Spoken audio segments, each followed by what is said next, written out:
بسم اللہ الرحمن الرحیم۔ شروع اللہ کا نام لے کر جو بڑا مہربان نہایت رحم والا ہے۔ جو مخلوق آسمانوں اور زمین میں ہے اللہ کی تسبیح کرتی ہے، اور وہ غالب ہے، حکمت والا ہے۔ آسمانوں اور زمین کی بادشاہی اسی کی ہے، وہی زندگی دیتا ہے اور وہی موت دیتا ہے، اور وہ ہر چیز پر قادر ہے۔ وہی اول اور وہی آخر، اور اپنی قدرتوں سے سب پر ظاہر اور پھر بھی پوشیدہ ہے، اور وہ ہر چیز کا خوب جاننے والا ہے۔ وہی ہے جس نے آسمانوں اور زمین کو 6 دن میں پیدا کیا، پھر عرش پر جلوہ افروز ہوا۔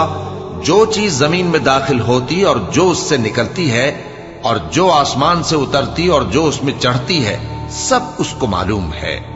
اور تم جہاں کہیں بھی ہو وہ تمہارے ساتھ ہوتا ہے، اور جو کچھ تم کرتے ہو اللہ اس کو دیکھ رہا ہے۔ آسمانوں اور زمین کی بادشاہی اسی کی ہے، اور سب معاملات اسی کی طرف رجوع ہوتے ہیں۔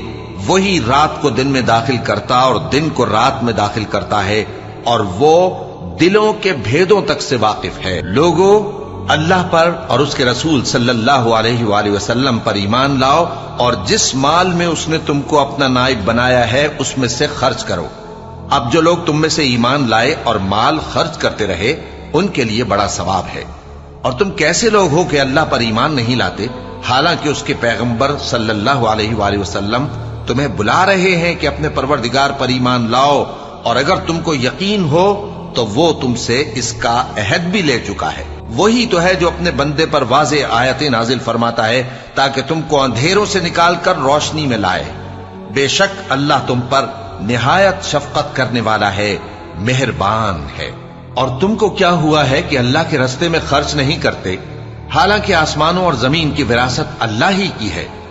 جس شخص نے تم میں سے فتح مکہ سے پہلے خرچ کیا اور جنگ کی، وہ اور جس نے یہ کام بعد میں کیے وہ برابر نہیں۔ ان کا درجہ ان لوگوں سے کہیں بڑھ کر ہے جنہوں نے بعد میں مال خرچ کیے اور کفار سے جنگ کی، اور اللہ نے سب سے ہی ثواب نیک کا وعدہ کیا ہے، اور جو کام تم کرتے ہو اللہ ان سے واقف ہے۔ کون ہے جو اللہ کو نیک نیتی سے قرض دے تو وہ اس کو کئی گنا ادا کرے گا، اور اس کے لیے عزت کا صلہ یعنی جنت ہے۔ جس دن تم مومن مردوں اور مومن عورتوں کو دیکھو گے کہ ان کے ایمان کا نور ان کے آگے آگے اور داہنی طرف چل رہا ہے، تو ان سے کہا جائے گا کہ تم کو بشارت ہو کہ آج تمہارے لیے باغ ہیں جن کے نیچے نہریں بہ رہی ہیں، ان میں تم ہمیشہ رہو گے، یہی بڑی کامیابی ہے۔ اس دن منافق مرد اور منافق عورتیں مومنوں سے کہیں گے کہ ہمارے لیے انتظار کرو کہ ہم بھی تمہارے نور سے روشنی حاصل کریں۔ ان سے کہا جائے گا کہ پیچھے کو لوٹ جاؤ، پس وہاں نور تلاش کرو۔ پھر ان کے بیچ میں ایک دیوار کھڑی کر دی جائے گی جس میں ایک دروازہ ہوگا، جو اس کی جانب اندرونی ہے اس میں تو رحمت ہے، اور جو بیرونی جانب ہے اس طرف عذاب ہے۔ تو منافق لوگ مومنوں سے کہیں گے کہ کیا ہم دنیا میں تمہارے ساتھ نہ تھے؟ وہ کہیں گے کیوں نہیں تھے، لیکن تم نے خود اپنے آپ کو بلا میں ڈالا اور ہمارے لیے گردش زمانہ کے منتظر رہے، اور اسلام میں شک کیا، اور فضول آرزوؤں نے تم کو دھوکے میں ڈالے رکھا، یہاں تک کہ اللہ کا حکم آ پہنچا، اور اللہ کے بارے میں تم کو وہ شیطان بڑا فریب دیتا رہا۔ تو آج تم سے کوئی معاوضہ نہیں لیا جائے گا، اور نہ کافروں ہی سے قبول کیا جائے گا۔ تم سب کا ٹھکانہ دوزخ ہے کہ وہی تمہارے لائق ہے، اور وہ بری جگہ ہے۔ کیا ابھی تک مومنوں کے لیے اس کا وقت نہیں آیا کہ اللہ کی یاد کرنے کے وقت اور قرآن جو حق کی طرف سے نازل ہوا ہے اس کے سننے کے وقت ان کے دل نرم ہو جائیں، اور وہ ان لوگوں کی طرح نہ ہو جائیں جن کو ان سے پہلے کتابیں دی گئی تھیں، پھر ان پر طویل عرصہ گزر گیا تو ان کے دل سخت ہو گئے، اور ان میں سے اکثر نافرمان ہیں۔ جان رکھو کہ اللہ ہی زمین کو اس کے مرنے کے بعد زندہ کرتا ہے۔ ہم نے اپنی نشانیاں تم سے کھول کھول کر بیان کر دی ہیں تاکہ تم سمجھو۔ جو لوگ خیرات کرنے والے ہیں، مرد بھی اور عورتیں بھی، اور اللہ کو نیک نیتی سے قرض دیتے ہیں، ان کو کئی گنا ادا کیا جائے گا، اور ان کے لیے عزت کا صلہ ہے۔ اور جو لوگ اللہ اور اس کے پیغمبروں پر ایمان لائے، یہی اپنے پروردگار کے نزدیک صدیق اور شہید ہیں۔ ان کے لیے ان کے اعمال کا صلہ ہوگا، اور ان کے ایمان کی روشنی بھی ہوگی۔ جن لوگوں نے کفر کیا اور ہماری آیتوں کو جھٹلایا، وہی اہل دوزخ ہیں۔ جان رکھو کہ دنیا کی زندگی محض کھیل اور تماشا اور زینت و آرائش اور تمہارے آپس میں فخر و ستائش اور مال و اولاد کی ایک دوسرے سے زیادہ طلب و خواہش ہے۔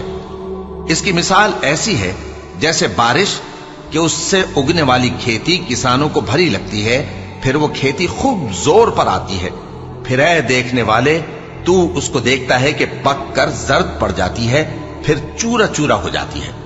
اور آخرت میں کافروں کے لیے عذاب شدید اور مومنوں کے لیے اللہ کی طرف سے بخشش اور خوشنودی ہے۔ اور دنیا کی زندگی تو دھوکے کا سامان ہے۔ بندو اپنے پروردگار کی بخشش کی طرف اور جنت کی طرف لپکو جس کا عرض آسمان اور زمین کے عرض کا سا ہے، اور وہ ان لوگوں کے لیے تیار کی گئی ہے جو اللہ پر اور اس کے پیغمبروں پر ایمان لائے ہیں۔ یہ اللہ کا فضل ہے، جسے چاہے عطا فرمائے، اور اللہ بڑے فضل کا مالک ہے۔ کوئی مصیبت زمین میں اور خود تم پر نہیں پڑتی مگر پیشتر اس کے کہ ہم اس کو پیدا کریں، ایک کتاب میں لکھی ہوئی ہوتی ہے، اور یہ کام اللہ کو آسان ہے۔ تاکہ جو فائدہ تمہیں حاصل نہ ہو سکا اس کا غم نہ کھایا کرو، اور جو تم کو اس نے دیا ہو اس پر اترایا نہ کرو۔ اور اللہ کسی اترانے اور شیخی بگارنے والے کو دوست نہیں رکھتا، جو خود بھی بخل کریں اور لوگوں کو بھی بخل سکھائیں۔ اور جو شخص روگردانی کرے تو اللہ بھی بے نیاز ہے، لائق حمد و ثنا ہے۔ ہم نے اپنے پیغمبروں کو کھلی نشانیاں دے کر بھیجا اور ان پر کتابیں نازل کی اور میزان عدل، تاکہ لوگ انصاف پر قائم رہیں۔ اور لوہا پیدا کیا کہ اس میں اسلحہ جنگ کے لحاظ سے زور بھی بہت ہے اور لوگوں کے لیے فائدے بھی ہیں، اور اس لیے کہ جو لوگ بن دیکھے اللہ اور اس کے پیغمبروں کی مدد کرتے ہیں اللہ ان کو معلوم کرے۔ بے شک اللہ زور آور ہے، غالب ہے۔ اور ہم نے نوح اور ابراہیم کو پیغمبر بنا کر بھیجا اور ان کی اولاد میں پیغمبری اور کتاب کے سلسلے کو وقتاً فوقتاً جاری رکھا، سو بعض تو ان میں سے ہدایت پر ہیں اور اکثر ان میں سے نافرمان ہیں۔ پھر ان کے پیچھے انہی کے قدموں پر اور پیغمبر بھیجے، اور ان کے پیچھے مریم کے بیٹے عیسیٰ کو بھیجا، اور ان کو انجیل عنایت کی، اور جن لوگوں نے ان کی پیروی کی ان کے دلوں میں شفقت اور مہربانی ڈال دی۔ اور ترک دنیا والی نئی بات تو خود انہوں نے نکال لی، ہم نے ان کو اس کا حکم نہیں دیا تھا، مگر انہوں نے اپنے خیال میں اللہ کی خوشنودی حاصل کرنے کے لیے آپ ہی ایسا کر لیا تھا، پھر جیسا اس کو نبھانا چاہیے تھا نبھا بھی نہ سکے۔ پس جو لوگ ان میں سے ایمان لائے ان کو ہم نے ان کا اجر دیا، اور ان میں بہت سے نافرمان ہیں۔ مومنو اللہ سے ڈرو اور اس کے پیغمبر پر ایمان لاؤ، وہ تمہیں اپنی رحمت سے دگنا اجر عطا فرمائے گا اور تمہارے لیے روشنی کر دے گا جس میں تم چلو گے، اور تم کو بخش دے گا، اور اللہ بخشنے والا ہے، مہربان ہے۔ یہ باتیں اس لیے بیان کی گئی ہیں کہ اہل کتاب جان لیں کہ وہ اللہ کے فضل پر کچھ بھی قدرت نہیں رکھتے، اور یہ کہ فضل اللہ ہی کے ہاتھ میں ہے، وہ جس کو چاہتا ہے دیتا ہے، اور اللہ بڑے فضل کا مالک ہے۔